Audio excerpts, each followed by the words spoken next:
Welcome to a lesson with Dr. Powell. Let's talk about how we can find the foci of a hyperbola. Okay, or the foci of a hyperbola. So, and how to graph a hyperbola too. So a hyperbola is a transformation of x squared minus y squared is 1, or y squared minus x squared is 1 also. These graphs are situated on the outside of what we'll call the unit box, where the unit circle is of radius 1, centered about the origin of radius 1. Okay, so to get this graph right here, what we would do is we draw diagonals through this box, and then we would draw a shape like this on the outside, symmetric this way. And we get this, thinking about this part, the x squared part is positive, and it's opening side to side in the x direction. Also notice that if this part is 0, then we'd have negative y squared is 1, so y would be imaginary. Hey, that would work, so x can't be 0. So that makes sense that you're going to have this division or divide right here. Similarly, this one is actually just the graph up and down from the unit box with those diagonals as asymptotes. So hyperbolas asymptotically will eventually look like these lines, like these straight lines. That's a major difference between the way a hyperbola is shaped and looks compared to a parabola. Okay, so based off of this, if you watch the video on ellipses, I explain how you can get the transformation of one of these simply by replacing your x and y with something, and the transformation is the exact same. In fact, the box that was discussed in that video and how it moves is the exact same box that moves here. Notice the ellipse is on the inside of the box, but we're just drawing something on the outside of the box. So all the transformations are the same to get the box, but then just draw the dotted lines through and get your shape. So here's an example. Suppose we have x minus 2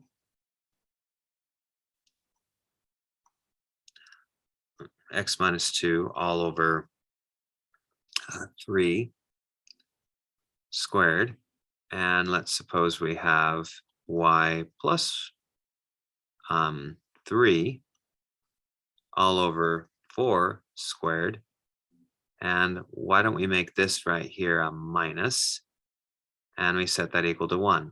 Notice we need to have a negative in here. If we didn't, it would be an ellipse, but this will make it into a hyperbola.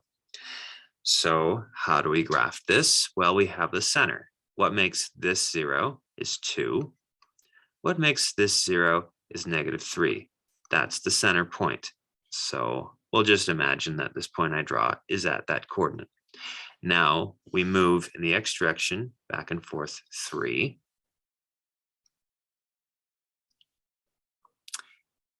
And in the y direction, we move up and down 4. So we get our box. If we were drawing an ellipse, if that was a plus, the ellipse would be drawn inside. But the hyperbola will be drawn on the outside by drawing some diagonals. And then notice that the y portion is positive right here, so it's going to be an up and down graph. Like that and that. So we get a picture of a hyperbola. Now, the foci, it's actually very nice to visualize what the foci are.